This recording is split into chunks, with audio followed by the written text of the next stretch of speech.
Quando a gente fala sobre as leis da física para dirigir, nós estamos falando somente de forma superficial. Nós temos lá a primeira lei de Newton, que fala que todo corpo ele vai permanecer ou em repouso ou em movimento, a não ser que uma força contrária atue sobre ele. Movimento retilíneo uniforme. Exatamente, movimento retilíneo e uniforme. A não ser que uma força contrária atue sobre esse corpo, né? O veículo, ele é um corpo que pode estar ou não em movimento. Então, quando a gente desobedece essas leis da física, a gente está sujeito a riscos e ou acidentes. Hoje nós temos nos veículos um conceito chamado de aerodinâmica, que é a capacidade que o veículo tem de quebrar a resistência ao ar.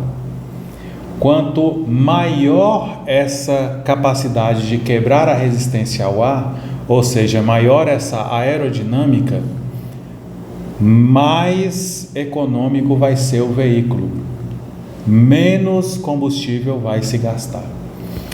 E devido à aerodinâmica, ou melhor, devido às formas arredondadas do veículo, que a gente percebe que os veículos têm essas formas aerodinâmicas.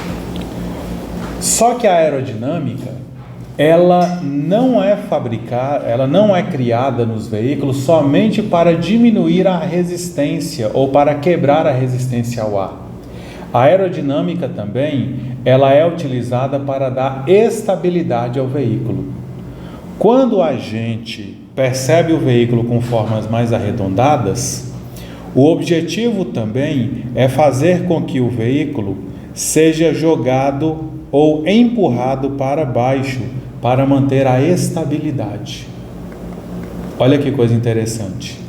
Nesse exemplo aí, ó, desse carro prata, esse veículo, ele, além do vento, ele passar por cima do veículo, ele empurra o veículo para baixo para manter a estabilidade. Nas rodovias, nas vias com velocidade altas, quanto mais baixo o veículo, mais estável ele vai ser. Porque, exemplo, Fórmula 1. Na Fórmula 1, na Stock Car, os veículos estão praticamente grudados no chão. Por quê? Porque a resistência ao ar, além de ser menor, quanto menos ar ou menos vento entre o veículo e o solo, mais estável esse veículo vai ter. Até na época do Fusca, nós já tínhamos o pensamento da aerodinâmica. Como é que tira a carteira de...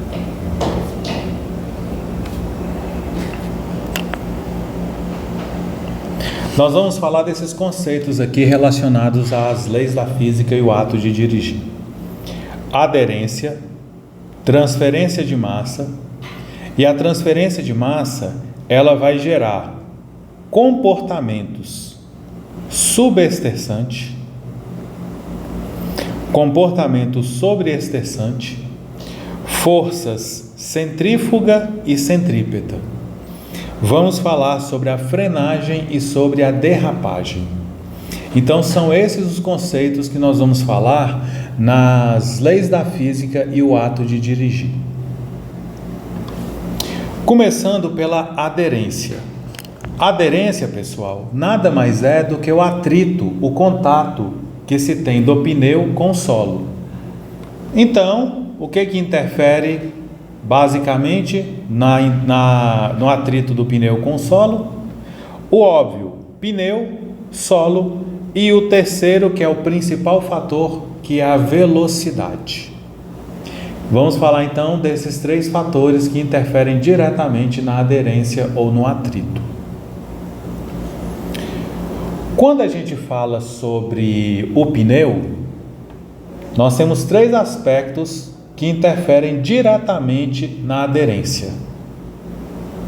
Largura, teoricamente, quanto mais largo o pneu, mais aderência esse pneu vai ter. Estado de conservação, quanto mais conservado esse pneu, mais aderência vai se ter. E a calibragem. Quanto mais largo o pneu, mais pesado o carro tem que ser também. Exato. Porque aí senão não compensa, o carro vai derrapar mais. Isso. Se for muito pesado, o pneu for largo, aí complicou. Se for carro pequenininho, o pneu tem que ser fino. Por isso que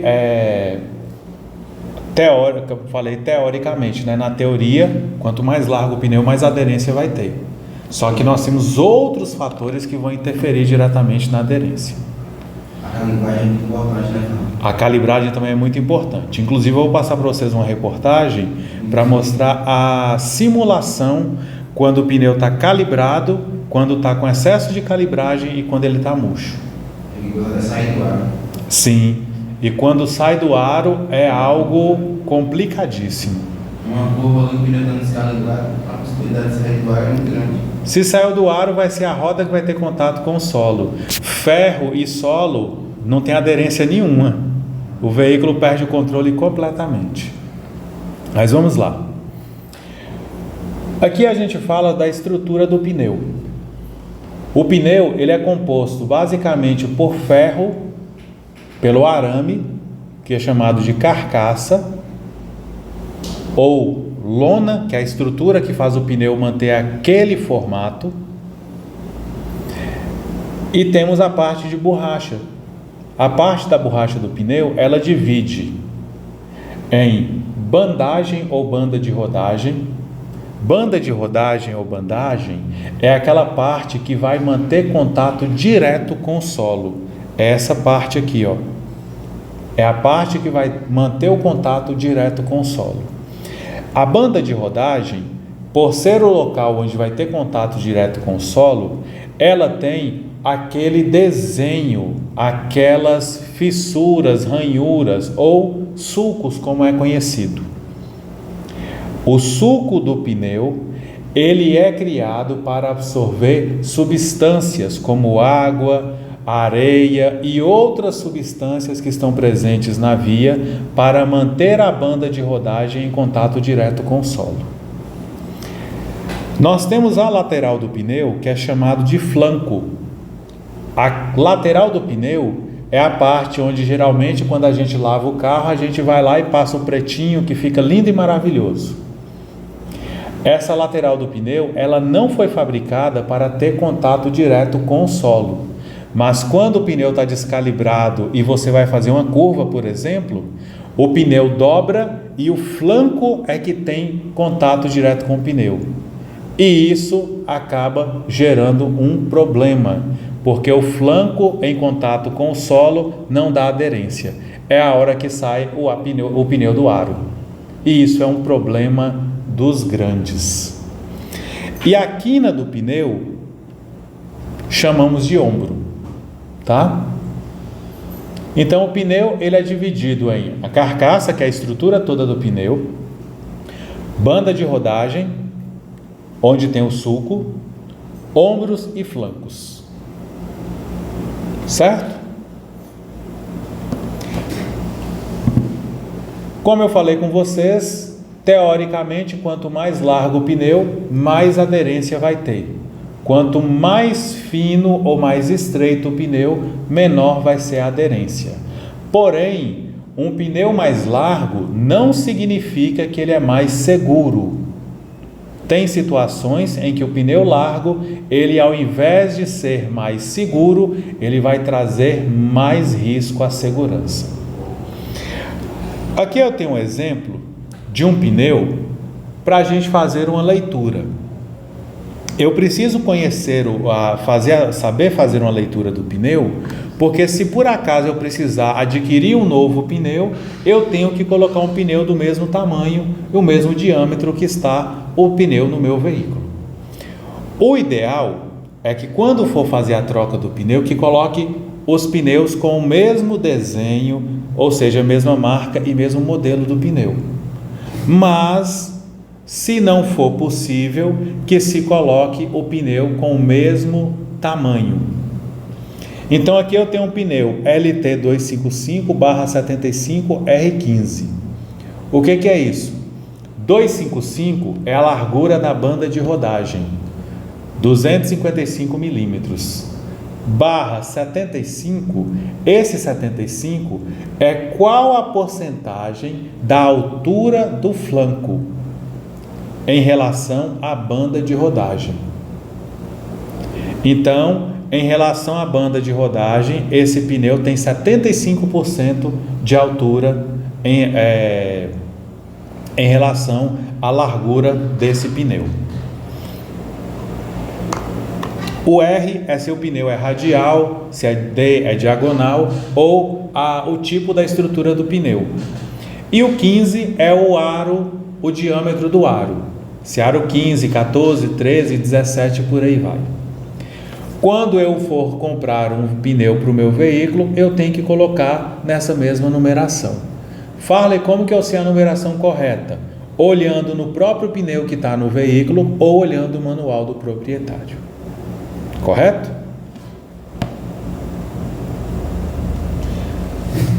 Falamos então sobre a questão do pneu. Agora nós temos a questão da conservação. Tenho aqui o exemplo do pneu novo e do pneu que já chegou ao fim da sua vida útil. Um pneu novo, dá para perceber que o sulco ele ele tem o seu desenho bem definido. Esse sulco ele é bem fundo. Nós temos aí a profundidade desse sulco do pneu.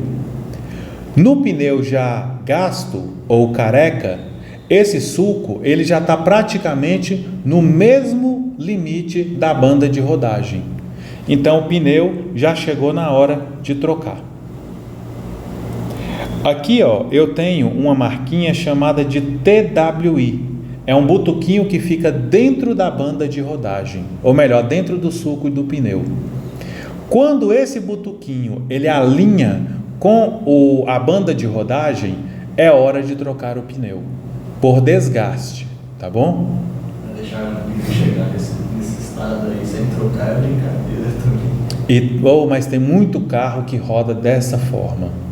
Quando chega nesse estado aqui, o pneu já chegou 1,6 milímetros, que é a profundidade mínima permitida para um veículo poder transitar com sulco. Dá para tirar o nome do pneu traseiro? Exato. O veículo começa a perder a estabilidade. Resseca também, né? O pneu resseca completamente. Então tem outras situações que vão ocorrendo com o pneu. Mas depende muito do uso. Tem pessoas que em um ano gastam o pneu todo. Tem pessoas que podem ficar aí até 10 anos com o pneu e o pneu ainda fica novo. Porque depende do uso que se faz com o veículo. Aqui eu tenho um pneu que ele rodou desalinhado. De um lado ele literalmente está mostrando a sua carcaça e do outro ainda nós temos a banda de rodagem íntegra. A mesma coisa aqui, E aqui eu tenho o pneu que rodou sobrecalibrado, com excesso de calibragem. O meio já está careca, já está desgastado. Como assim, Farley? Aí que a gente passa para a calibragem.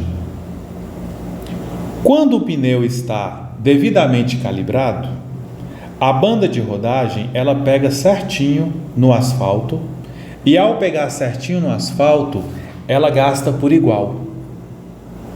Toda a banda de rodagem ela vai se desgastar de forma uniforme. Então o pneu ele não vai ter um desgaste prematuro. Quando o pneu ele roda vazio, é como se ele fizesse isso aqui, Ele apoiasse nos ombros.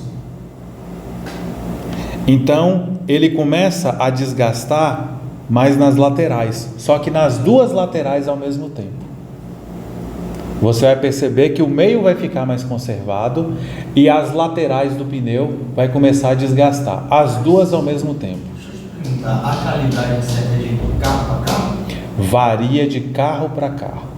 Cada veículo tem uma calibragem diferente, porque vai variar do aro do pneu, do peso do veículo e da forma em que a pessoa conduz o veículo também.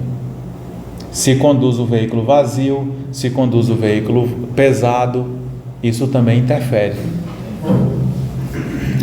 Quando a pessoa coloca o pneu com a calibragem acima do normal, o pneu ele pega mais no meio, porque o pneu é como se ele ficasse arredondado assim, ó. Então ele pega mais no meio a banda de rodagem. Então ele tem uma probabilidade de desgastar mais no meio. Pneu cheio e pista com buraco é sopa para pneu estourar. O que mais causa estouro de pneu hoje é pista com buraco, somado a calibragem em excesso.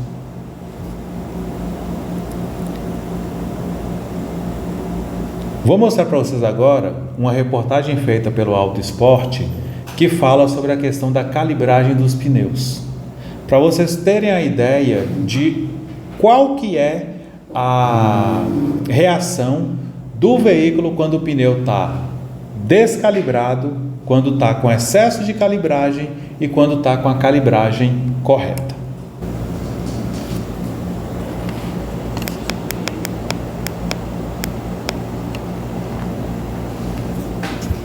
Estamos criando um ambiente de chuva até que se forme uma lâmina d'água sobre a pista. Os cones marcam o trajeto que vamos percorrer. Em determinado ponto, haverá um desvio brusco, como acontece quando um fato inesperado obriga o motorista a virar o volante repentinamente. E é aí que nós vamos ver a diferença de comportamento do carro em 3 situações. Com o pneu calibrado, como recomenda o fabricante, com o pneu super inflado e com o pneu murcho. Vou desviar de um obstáculo. Se eu perder a trajetória, a chance de acidente é grande. Por via das dúvidas, o obstáculo é de borracha, porque o piloto aqui é de verdade.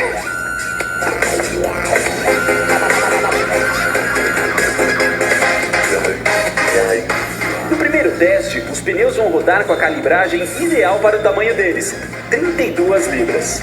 Então vamos lá. 80 por hora. E durante o exercício, eu não vou pôr o pé no freio. No máximo, vou tirar o pé do acelerador. A ideia é entrar nesse corredor de cones e fazer o desvio. Comportamento com o carro, pneus calibrados. Chegou, desviou, voltou e aí botei o carro na trajetória. Então você vê o seguinte, que com 32 libras, né, você mexe o volante para lá, mexe o volante para cá e consegue colocar o carro na trajetória. Agora, vamos fazer o mesmo percurso com 40 libras, 25% mais do que o recomendado. 80 km por hora, o carro já está patinando em linha reta. Desvio 3, 2, 1, foi! Batemos! Rodei! Meu Deus! Cara, bati na traseira do carro e saí rodando. A hora que eu puxei o volante, o carro saiu de frente, batendo na traseira, e aí foi descontrole total. Ou seja, esse negócio de você subir a calibragem porque você quer melhorar o consumo de combustível, esse barato pode sair caro, viu só? Último teste, pneus com 24 libras, 25% menos do que manda o fabricante. O teste agora é na mesma velocidade, só que com pressão menor, com ele murcho, o que é mais comum. Vamos lá, 80 km por hora. O volante está pesado pra caramba e eu bateu. Nossa, rodamos feio, batemos feio, cara. Pior até do que quando o carro tava com o pneu mais cheio.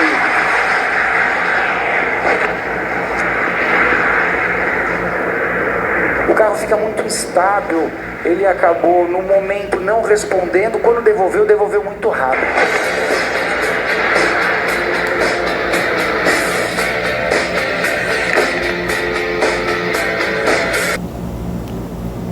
Quando o pneu está calibrado, por mais que se perde um pouco do controle do veículo, o veículo ele permanece na sua trajetória. Com o pneu com a calibragem acima do normal ou descalibrado, o veículo sai da sua trajetória original com mais facilidade. Por isso que é importante manter uma calibragem correta. E aí vem a pergunta: de quanto em quanto tempo que eu calibro o pneu do veículo? A resposta é: depende. Depende do uso que se faz, depende do veículo, depende dos pneus. Mas o ideal é que se calibre os pneus no mínimo a cada 15 dias. E que calibre no posto ou na borracharia mais próxima da sua casa. Sempre com os pneus frios. O que é o pneu frio? Saiu de casa, já passa no posto ou na borracharia e faz a calibragem do pneu, rodando o mínimo possível. Porque à medida que o veículo vai transitando, a roda em contato, o pneu em contato com o solo vai aquecendo e a pressão do pneu ele vai aumentando. Entenderam? Dúvidas até aí?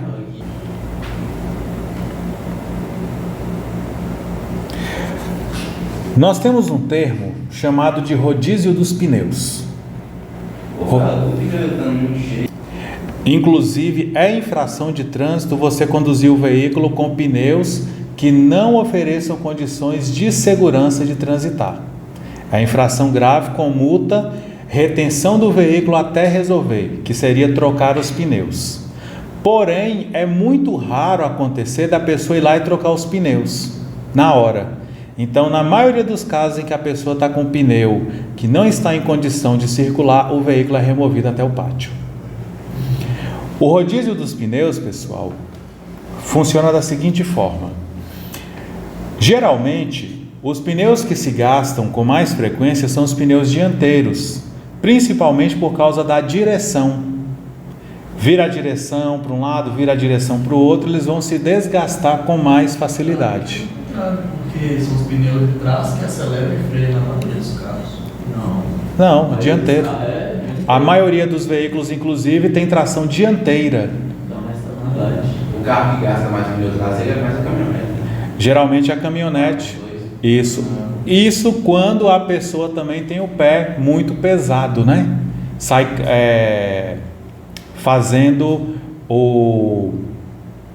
sai cantando o pneu, como é conhecido. Aí, de certa forma, gasta mais o pneu. Mas, na maioria dos casos, os pneus que se desgastam com mais frequência são os pneus dianteiros. Então, para que os 4 pneus se desgastem de forma igual, deve-se fazer o rodízio dos pneus. A cada 6 meses, 1 ano ou determinada quilometragem, isso vai depender do fabricante, pega-se os pneus dianteiros e coloca na traseira, pega os pneus traseiros e coloca na dianteira. Aí tem alguns casos que pega do mesmo lado e só coloca os dianteiros na traseira. Tem casos em que pega o que está do lado esquerdo, passa para o direito na traseira e vice-versa. Tem casos em que usa também o pneu de estepe. E isso vai variar de acordo com o manual do proprietário. É o manual do proprietário que determina como que deve ser feito. Só que o brasileiro, infelizmente, ele é negligente em alguns pontos. E tem alguns casos, a maioria deles, em que o motorista ou proprietário não faz o rodízio dos pneus.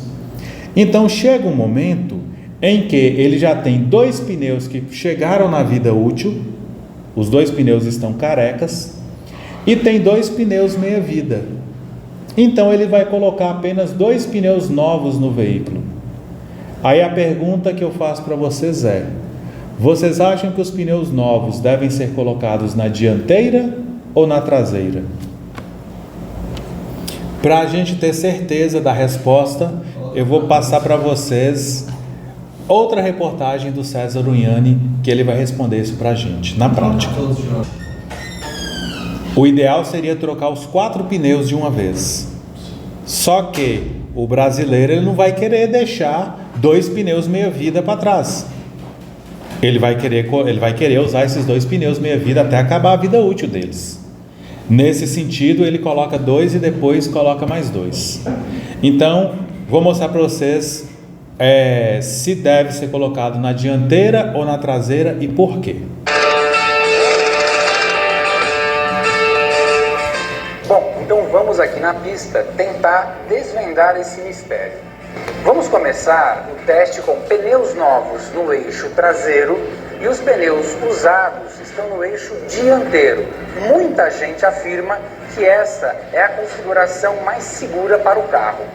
Quarta marcha, 70 km por hora, várias poças de água, sinto que a dianteira começou a perder a aderência, eu tenho essa sensibilidade, o carro me informa a aderência, mas note que em nenhum momento perdemos o carro de controle. Vamos piorar a situação? Eu vou entrar numa curva mais fechada, vou dar um golpe no volante e tirar o pé do acelerador. Agora, ó. Não aconteceu nada, o carro manteve a trajetória numa boa. Então agora vamos inverter? Vamos colocar os pneus novos na dianteira e os pneus usados na traseira, o que muita gente faz por aí. E vamos ver no que dá. Bom, de volta à pista agora para fazer o segundo teste. Aonde eu tenho agora na traseira os pneus mais gastos e na dianteira os pneus mais novos. A primeira sensação é muito boa, a sensação de volante é de que eu tenho o carro mais firme na mão, até porque são os pneus novos. Entrei na curva, cortou bem a água, opa, estamos rodando, corrige, nossa, deu trabalho. Você viu como a traseira escapou de uma vez? Você não sente a traseira escapando. O que você tem é a sensação boa de dianteira, mas a traseira roubando a trajetória. Vamos fazer a segunda curva, que agora vai ser mais casca grossa, porque eu vou virar, tirei o pé, rodando. Rodou, nossa. Ainda bem que estamos num campo de provas, né? Porque se fosse numa estrada, nós estaríamos numa situação bem ruim. Portanto, ficou claro. Os pneus novos devem estar no eixo traseiro do carro e os pneus usados na dianteira. E uma dica importante, tanto faz se o seu carro for tração dianteira ou tração traseira. Ou para o lado contrário, ou por instinto iria pisar no freio. Tranquilo até aí?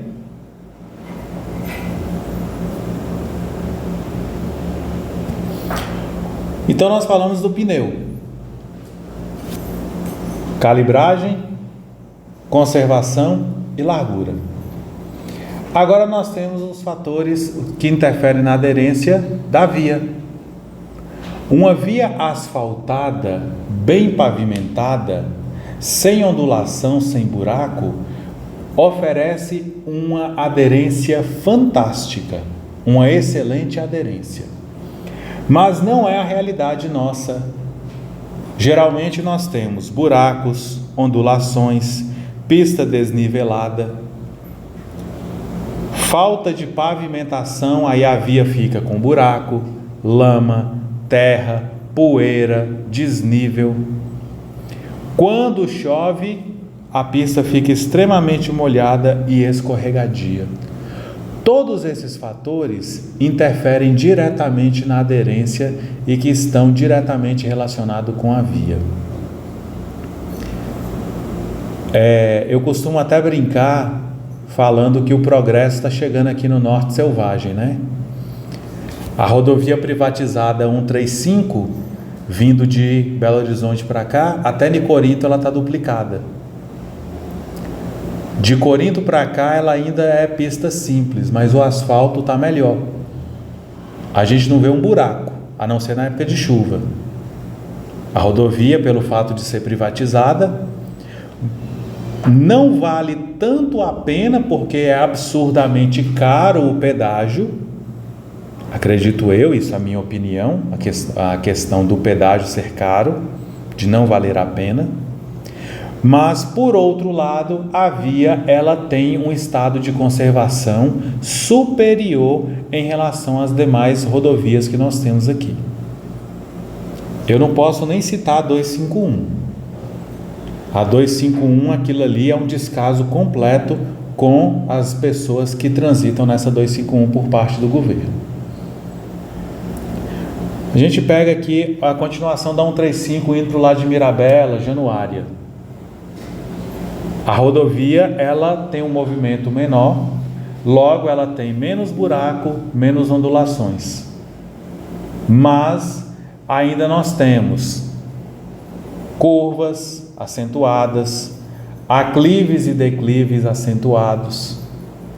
Indo para Pirapora, nós temos aqui aquele viaduto da Serra. A 251 tem a Serra de Francisco Sá e as curvas chegando perto de Salinas. Sem contar outras curvas que são potencialmente perigosas. São exemplos de fatores da via que interferem na aderência. Mas como assim, Farley, interfere na aderência? Uma curva fechada, somado a uma curva fechada, como eu estava falando, a pessoa pode chegar muito rápido e pode não dar conta de fazer a curva, e isso pode fazer ela perder a aderência e ela perder o controle do veículo. Isso se não causar um acidente. Mas buraco, ondulação, desnível, via sem pavimento e principalmente a pista molhada vai fazer o condutor perder a aderência. Estamos aí desde março sem chover, né? Março, abril, maio, junho, julho, 6 meses agora, agosto. A próxima, agora em setembro, talvez comece a cair uma garoazinha, mas é certeza que comece a chover no início de novembro. Vão ser 8 meses sem chuva. Neste intervalo, a gente não percebe, mas na via está sendo depositado aí um tanto de sujeira, inclusive resto de óleo, lubrificante, boa tarde, enfim, um tanto de porcaria e sujeira que fica na pista. Então a primeira chuva que der, ela vai lavar o asfalto. E essa chuva que der, ela vai tornar a pista extremamente escorregadia. Isso é um perigo para principalmente os motociclistas. Então, a pista molhada e a sujeira interferem diretamente na aderência. Porém, o principal fator que interfere na aderência chama-se velocidade. A aderência é inversamente proporcional à velocidade, ou seja, quanto maior a velocidade, menor a aderência. Então, para garantir uma aderência, eu tenho que adaptar a velocidade às situações que eu vou me deparar. Só para a gente ter uma ideia,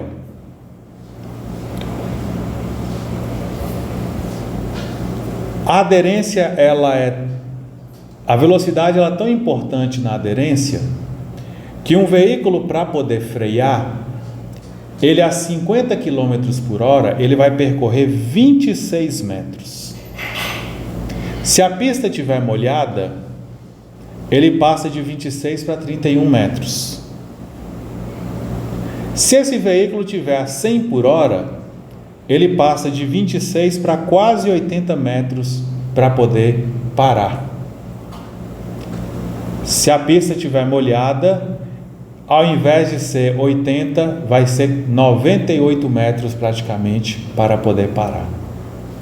Se ele tiver a 150 km por hora, ele vai percorrer 160 metros praticamente para poder parar. E se a pista estiver molhada, ele vai praticamente percorrer 200 metros até frear. Estamos falando aí de um veículo convencional, com o sistema de freios funcionando corretamente, em uma via em bom estado de conservação. Estamos tirando outros fatores que vão interferir na frenagem desse veículo. Mas a aderência, ela varia de acordo com a velocidade, de acordo com o estado dos pneus, condições da via, condições climáticas e também da capacidade de frenagem do veículo. Então são vários os fatores que interferem na aderência, mas os principais são pneus, via e velocidade.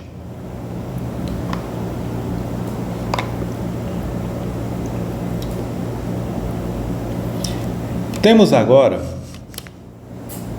o fenômeno da aquaplanagem ou hidroplanagem. O condutor vem em uma via molhada e, ao passar por essa via molhada, ele passa por uma camada de água que pode ser fininha. E como ele está com uma velocidade incompatível com a segurança, o pneu perde o atrito com o solo e desliza. O motorista perde o controle do veículo e não consegue frear, e isso causa risco ou graves acidentes. A aquaplanagem, pessoal, é uma camada de água que divide o pneu do pavimento. Então, o principal fator é a pista molhada, e o que interfere é o pneu gasto ou careca, pneu muito largo ou descalibrado, ou pior, os três juntos. Mas o principal é a velocidade incompatível com as condições que esse condutor vai se deparar. Fala esse pneu, larga aquele pneuzão. Pode ser um pneu mais largo no veículo. Às vezes, o veículo, ele vem de fábrica com a largura. A pessoa vai e coloca um pneu mais largo.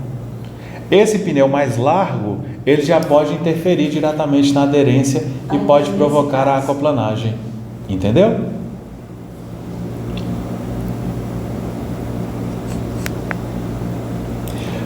Quais são os sinais que o veículo está aquaplanando?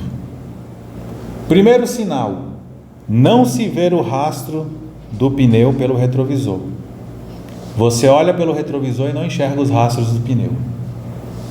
Segundo sinal, a direção fica leve, como se o carro tivesse levantado as rodas do chão. A rotação do motor aumenta, como se de fato as rodas não estivessem no chão, porque de fato não estão. E você vira a direção para tudo quanto é lado e o veículo não atende os comandos do volante.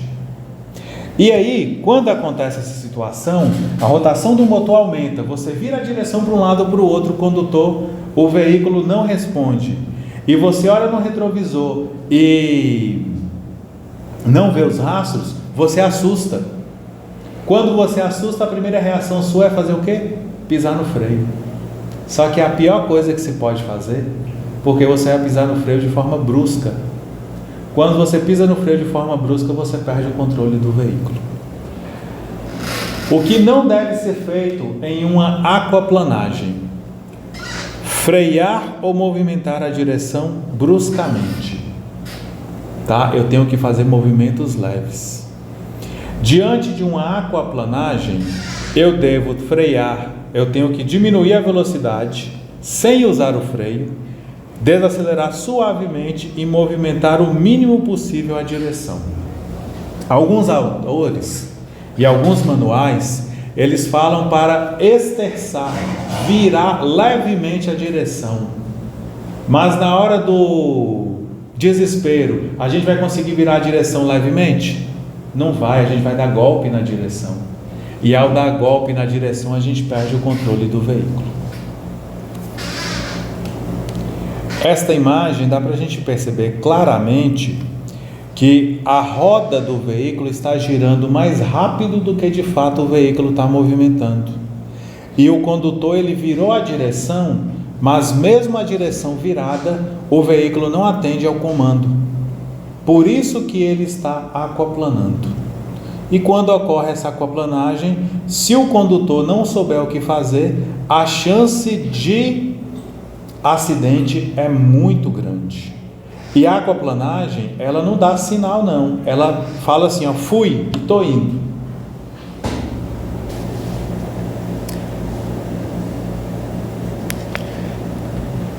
Temos agora a transferência de massa. Transferência de massa é a troca de peso entre os eixos do veículo. Essa troca de peso entre os veículos ocorre na aceleração e na desaceleração ou frenagem. Quando o motorista acelera o veículo, o peso ele passa todo para o eixo traseiro. Então, o eixo dianteiro ele vai ficar mais leve. Se o eixo dianteiro ficou mais leve, a tendência é que a dianteira derrape ou desgarre, como é conhecido. Então, esse é o chamado de comportamento subesterçante. O comportamento subesterçante ocorre na aceleração. Quando o motorista freia, mesmo que de forma suave ou desacelera, o peso passa todo para o eixo dianteiro e o eixo traseiro ele fica mais leve. Se o eixo traseiro fica mais leve, é o eixo traseiro que tende a derrapar ou desgarrar, ocorrendo o chamado comportamento sobreesterçante. Ocorre com a frenagem ou desaceleração. Isso cai na prova? Cai. Subesterçamento, aceleração. Sobreesterçamento, desaceleração ou frenagem. Isso na reta só é comportamento e não traz risco para ninguém. Esses comportamentos, eles são mais perigosos nas curvas. Quando eu vou realizar uma curva, se eu chego rápido, se eu entro na curva rápido demais, ou se eu uso incorretamente os freios na curva, eu perco o controle do veículo graças a esse comportamento. Pegando primeiro aqui o exemplo do subesterçamento, esse que está no meio. Essa é a trajetória original do veículo. O veículo deveria seguir na sua mão de direção. Seguindo a mão de direção, o motorista vem, faz a curva com suavidade e continua dentro da sua faixa de trânsito. Quando o motorista ele chega muito rápido na curva e ele continua acelerando enquanto faz a curva, a frente está mais leve e por mais que o motorista continue fazendo a conversão e virando o volante, a frente do veículo começa a sair. O veículo é jogado para fora da curva. Por isso que é chamado de comportamento subesterçante. O veículo joga para fora da curva. A curva é para a direita, ele é jogado para a esquerda.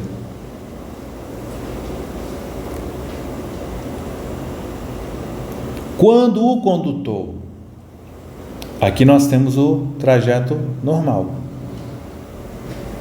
que o motorista deveria seguir.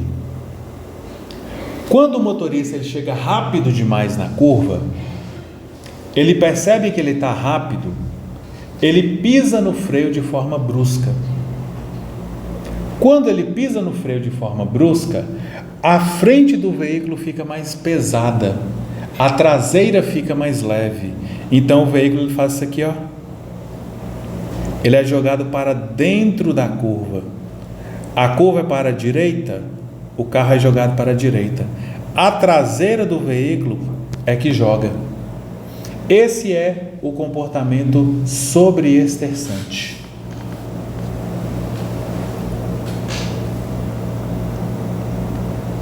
Entenderam? Ou não também, né?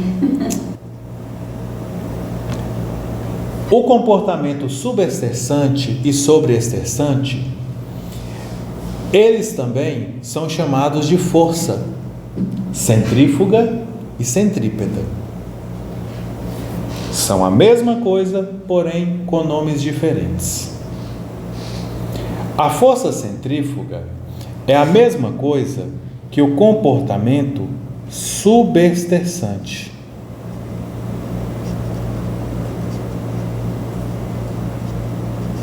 E joga o veículo para fora da curva.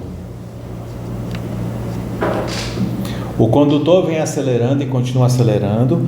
Ao invés dele continuar na sua trajetória original, ele é jogado para fora da curva. Farley, como que eu controlo essa situação? O problema não é a aceleração? Só tira o pé do acelerador. Parei de acelerar, o veículo volta à sua aderência e continua dentro da sua trajetória original. Agora, a força centrípeta que joga o veículo para dentro da curva e que é o comportamento sobreextersante, eu cheguei muito rápido na curva, percebi que eu estava rápido e pisei no freio. O veículo joga a traseira que sai. Eu preciso pisar no freio, ou melhor, eu pisei no freio, ele saiu a traseira. Eu tenho que tirar o pé do freio e jogar o veículo para o lado contrário da curva. Só que, geralmente, por instinto, eu quero parar o carro. Como que eu vou tirar o pé do freio? Eu não dou conta de tirar o pé do freio.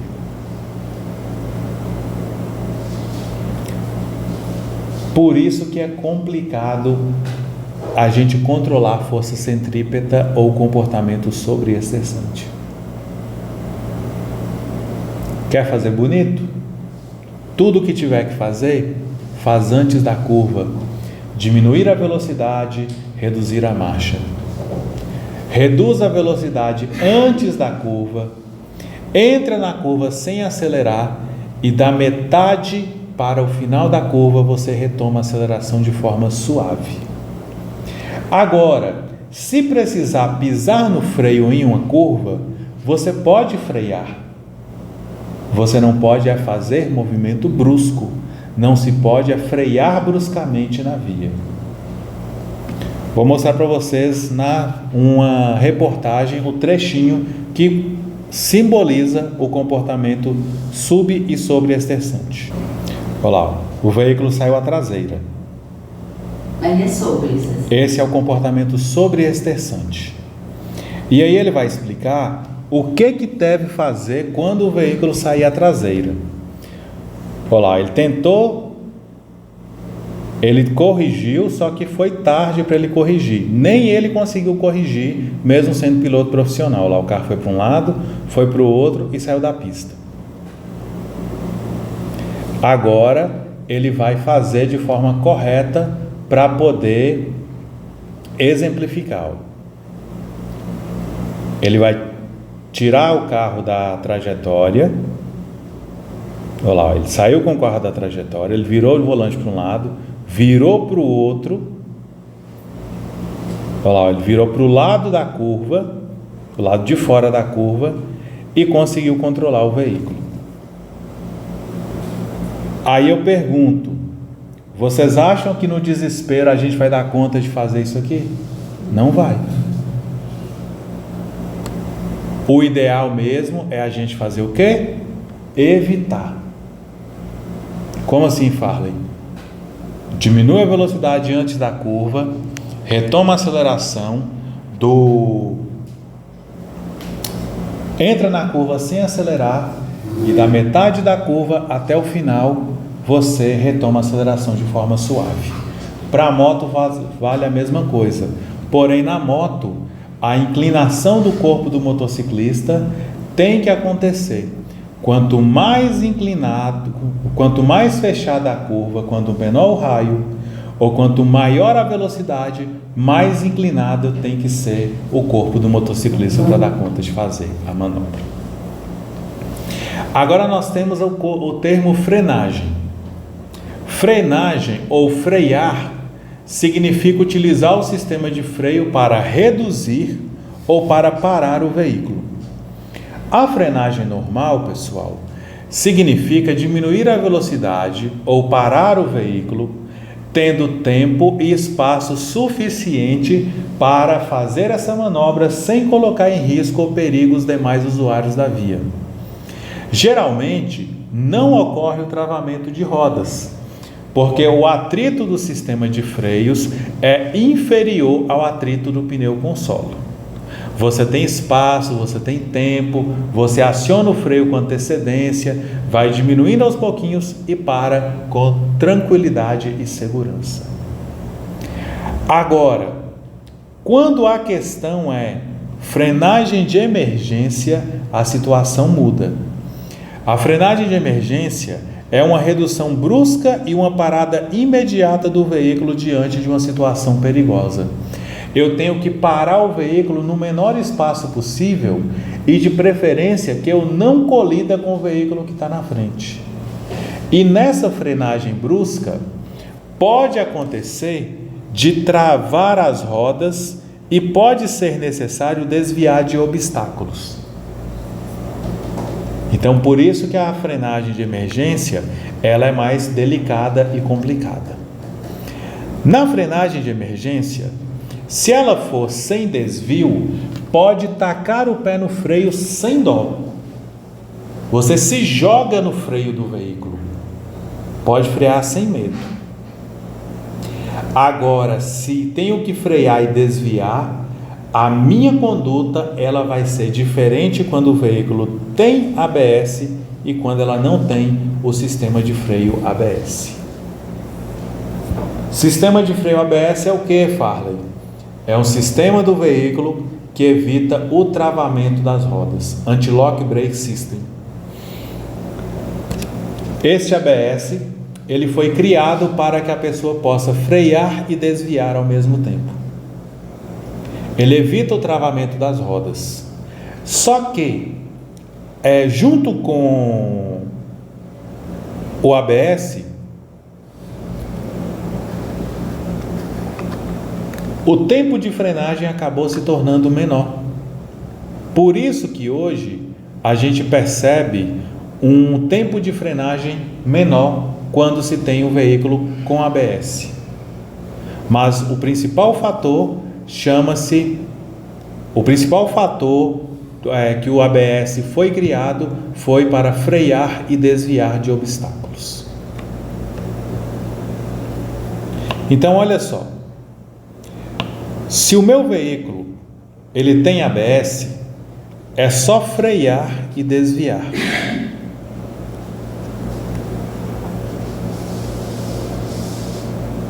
Para isso, os braços precisam estar relaxados para poder dar conta de desviar.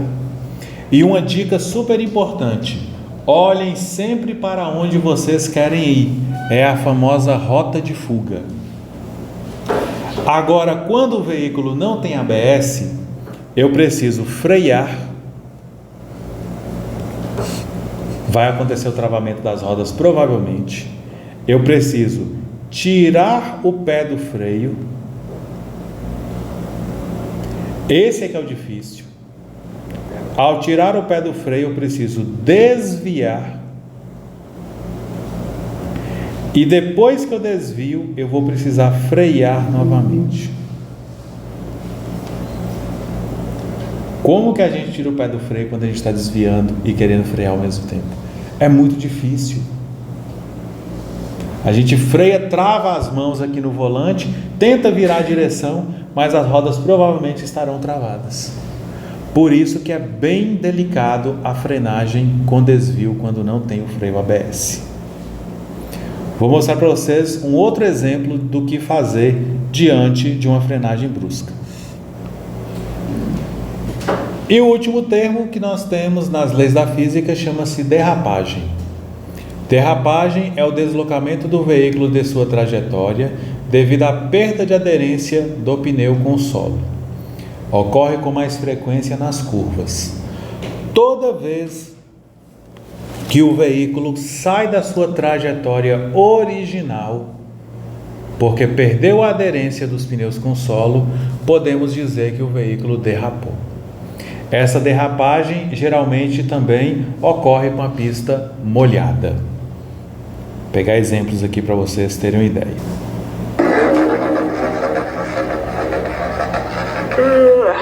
Olá. Sono do Jó. De novo.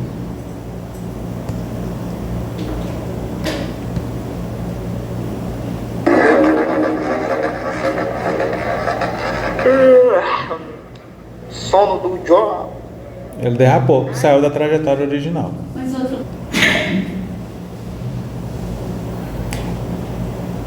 Essa curvinha aqui, ela já é famosa. pelas derrapagens. Olha lá, o carro simplesmente saiu da sua trajetória original. Dos males o menor, que ele não atingiu nenhum outro veículo, né?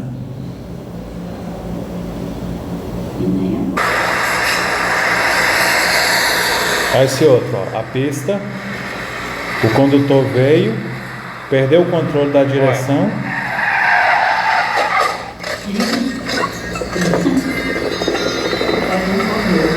Olha só, sai. Região da Pampulha aqui em BH, viu? Foi um festival de quedas, mas é um perigo. Agora, da onde foi derramado isso, hein? Eis a questão, vamos ver.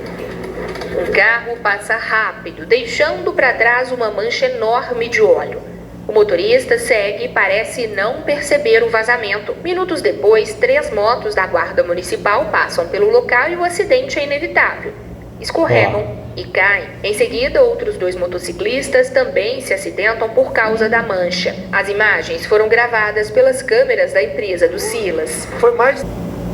Então, toda vez que o veículo sai da trajetória original, devido à perda de aderência, nós temos uma derrapagem. Dúvidas quanto às leis da física? Essas são as leis da física no ato de dirigir. Quando a gente desobedece, a gente coloca em risco a nossa segurança. O principal fator que interfere e que vai trazer risco à segurança nessas leis da física chama-se velocidade.